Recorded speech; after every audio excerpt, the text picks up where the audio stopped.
Halo semua, kembali lagi di channel KDRT. Nah, di belakang gua ini ada mobil Honda Jazz yang tentunya nggak asing buat kalian kalau kalian sering ngikutin video-video dari channel KDRT.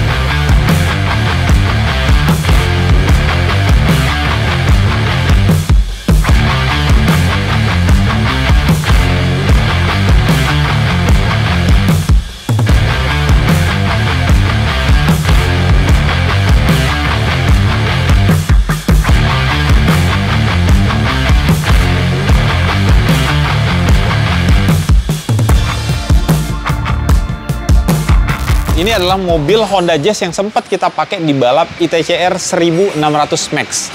Nah, ini masih ada stikernya nih, KDRT. Jadi sempat di KDRT kan mobil ini. Jadi ini adalah mobilnya Hendra, lagi-lagi mobilnya Hendra, yang tadinya dibuat untuk mengikuti kejuaraan ITCR 1600 Max. Nah, sebelumnya Honda Jazz ini dipersenjatai dengan mesin E15B untuk mengikuti kejuaraan tadi ITCR 1600 Max. Nah, ternyata regulasinya tidak memperbolehkan untuk Honda Jazz ini melakukan swap engine dengan E15B. Akhirnya dipensiunkan dan akhirnya sekarang dihidupkan lagi untuk mengikuti kejuaraan yang berbeda. Bukan di aspal lagi, bukan di sirkuit lagi, tapi akan mengikuti kejuaraan rally, khususnya di kelas F3. Nah, mesinnya pun ini udah di-upgrade atau di-swap, diganti dengan mesin K-Series. K-Seriesnya nggak nanggung-nanggung nih. Bukan K20, tapi K24. Nah, ini kita akan buka mesinnya. Gua akan ulas sedikit tentang mesinnya seperti apa. Udah kelihatan kan mesinnya? Ini adalah mesin K24. Nah, jadi sebelumnya mesin ini dipakai di Estilo-nya Hendra yang tadinya tujuannya untuk diikutin kejuaraan Super Touring. Tapi mesin ini nggak dipakai karena sasisnya udah dijual sama Hendra. Dan sasisnya itu udah dipakai sama Umar untuk mengikuti kejuaraan Super Touring 3600 kalau nggak salah ya, atau FFA.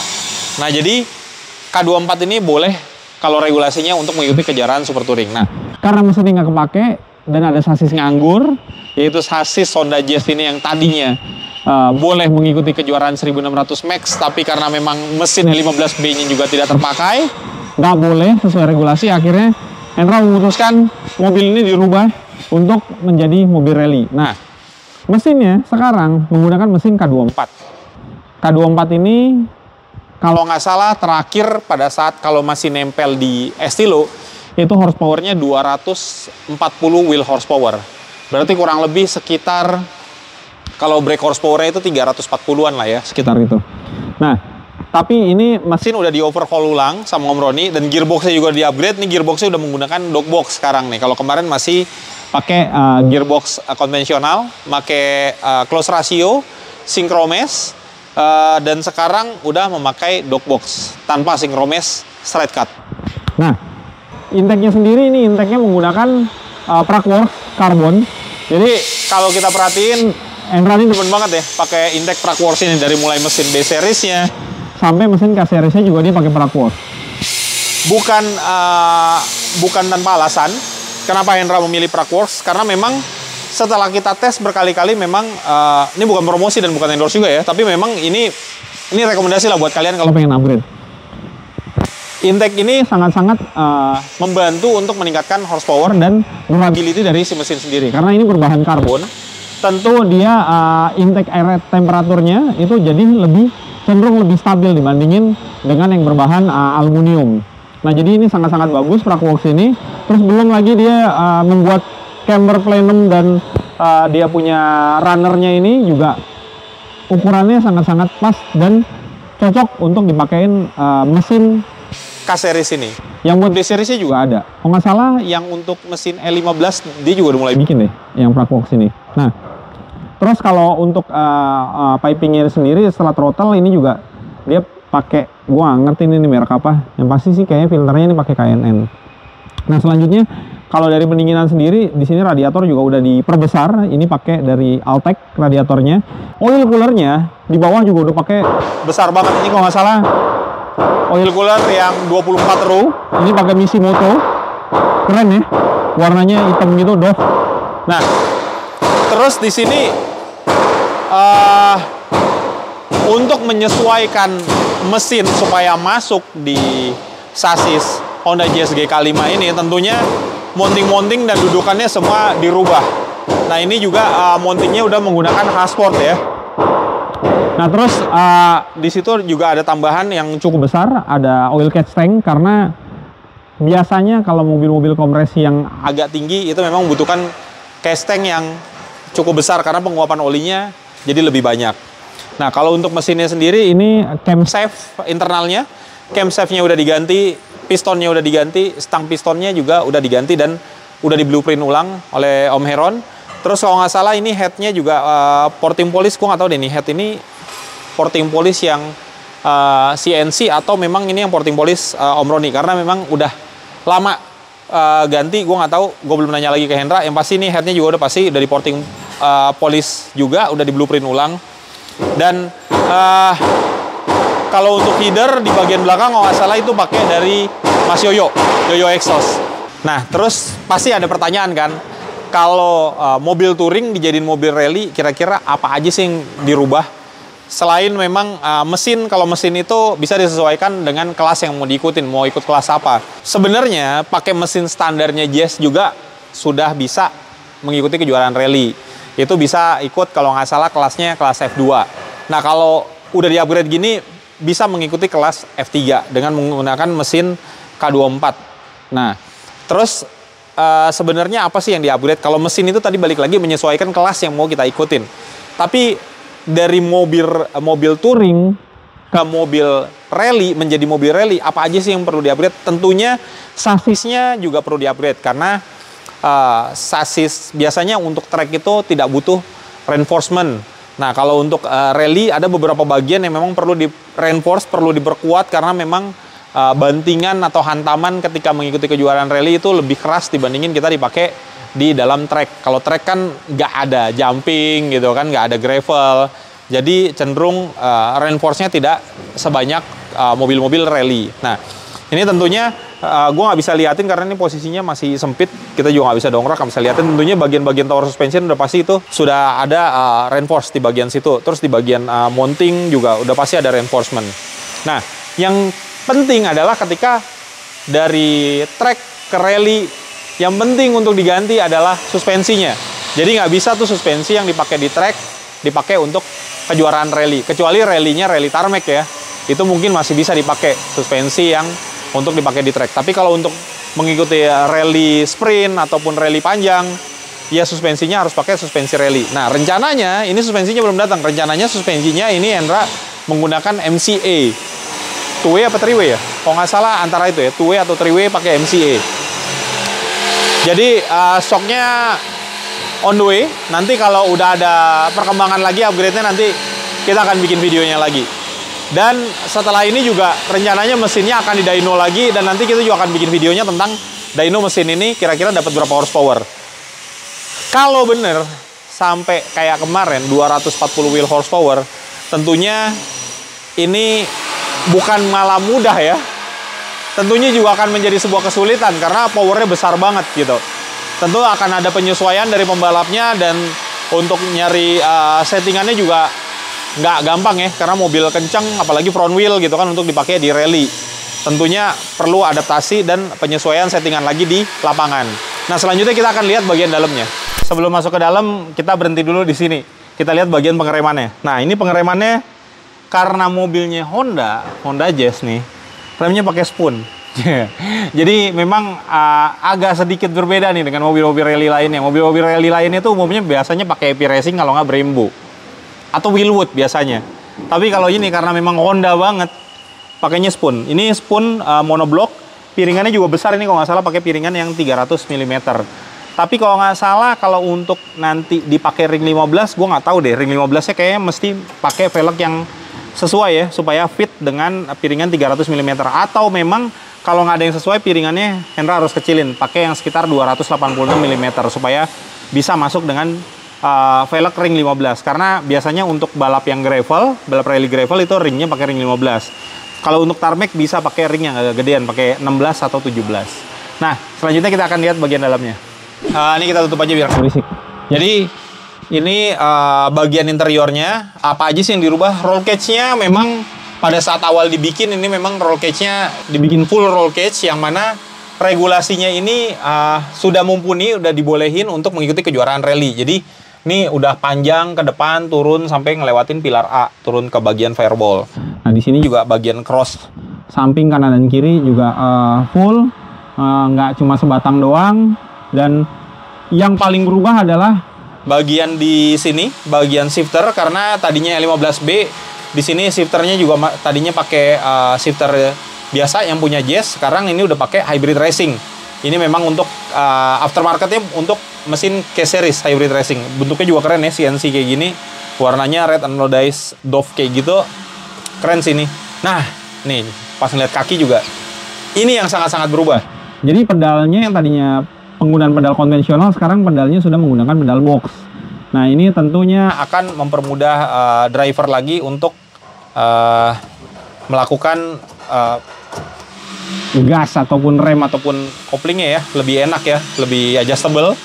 Dan yang pasti untuk pengeremannya sih lebih enak, karena ini remnya udah nggak pakai booster, jadi remnya itu udah aplikasinya langsung memakai master dari si pedal box ini. Nah jadi kalau kita pakai booster atau kita delete booster, cabut booster, master itu cuma satu. Tapi kalau kita pakai pedal box, ini masternya ada dua. Jadi depan belakang itu sendiri-sendiri masternya.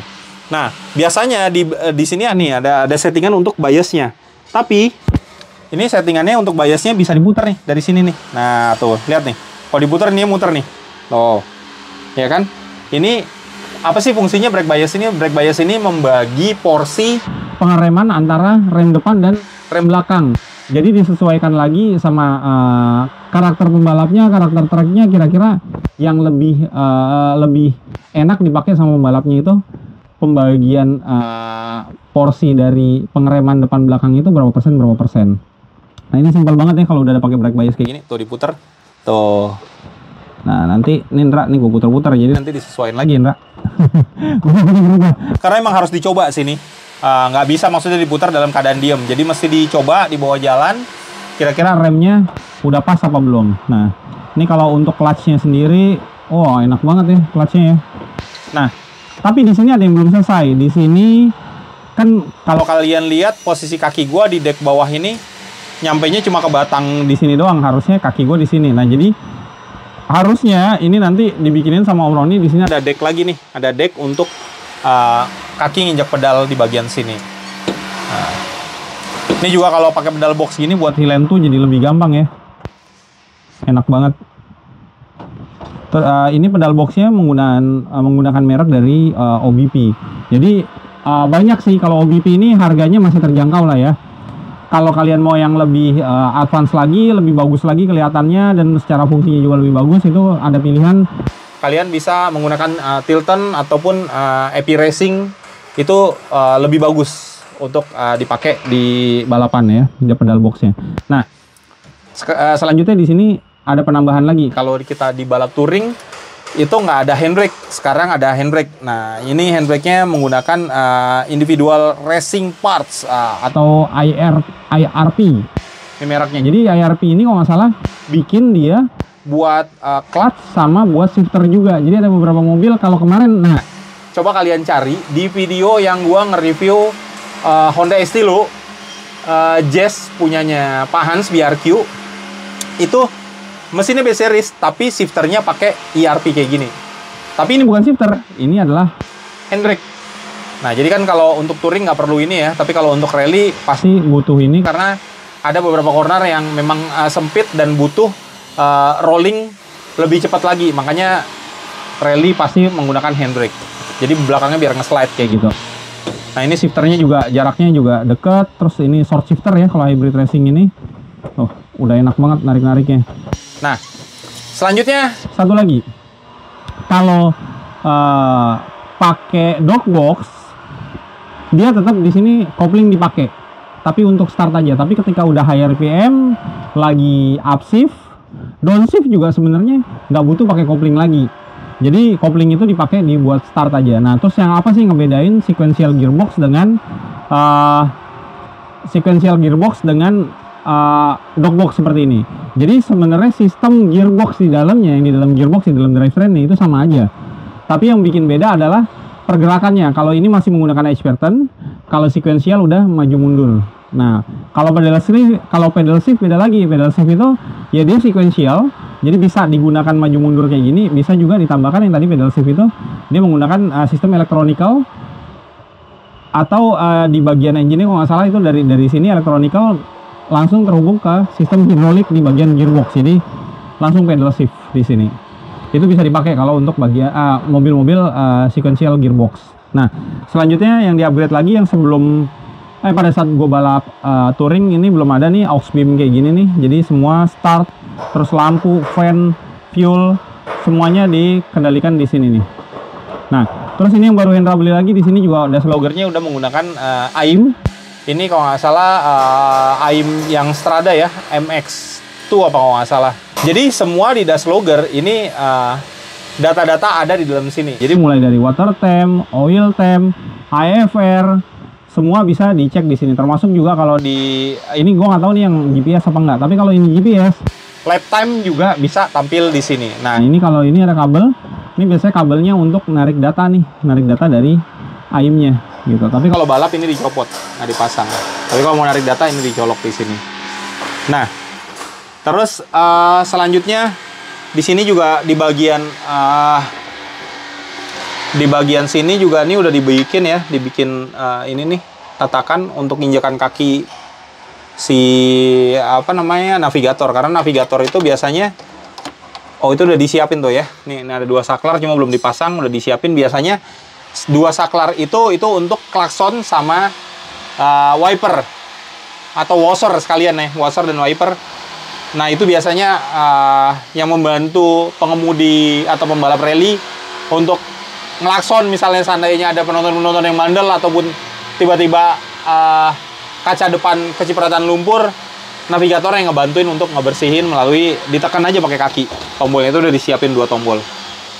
Nah, terus selanjutnya apa lagi ya? Oh, bagian belakangnya.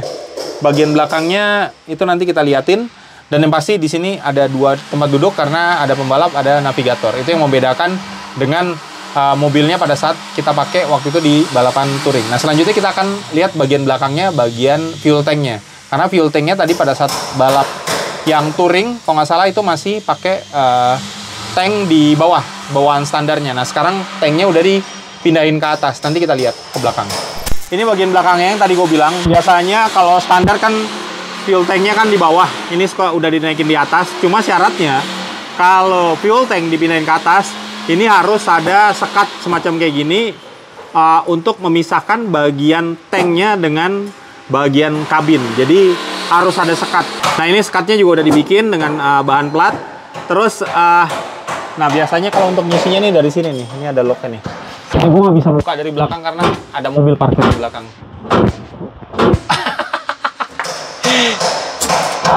Oke, nah tuh ada fuel tanknya di dalam tuh.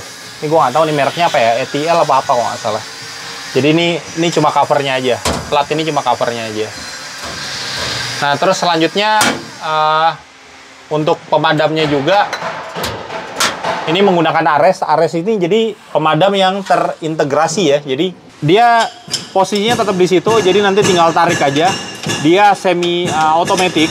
Jadi kalau yang full otomatis itu biasanya electronical, jadi dipencet. Tapi kalau ini dia untuk nyalain pemadamnya itu ditarik. Nah, nanti terintegrasi ke semua spot-spot yang memang rawan dengan titik-titik api. Biasanya ke bagian pengemudi, navigator, bagian fuel, dan ke bagian mesin biasanya.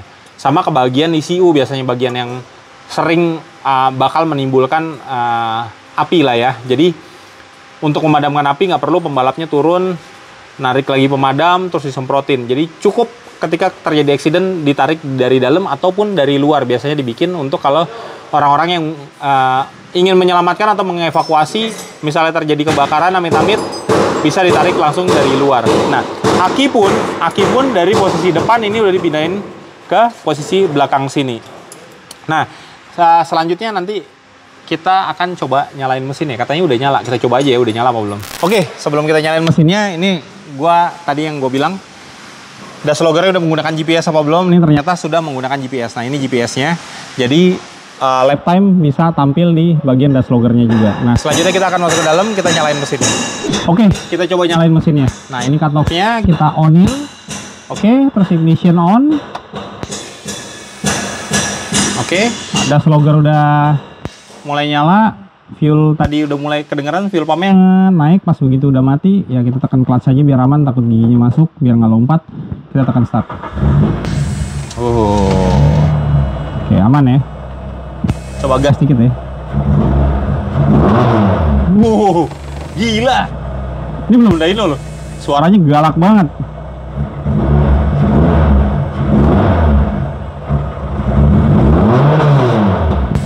Ngeri ya.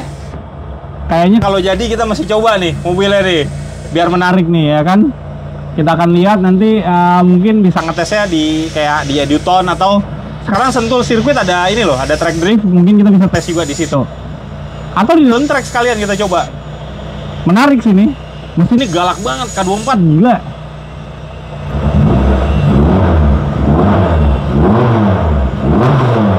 Denger kan? Gila, galak banget. Nah, ini rencananya nanti mesin juga akan di dyno, nanti dyno tesnya juga kita akan bikin vlognya. Nah, ini kita matiin aja dulu.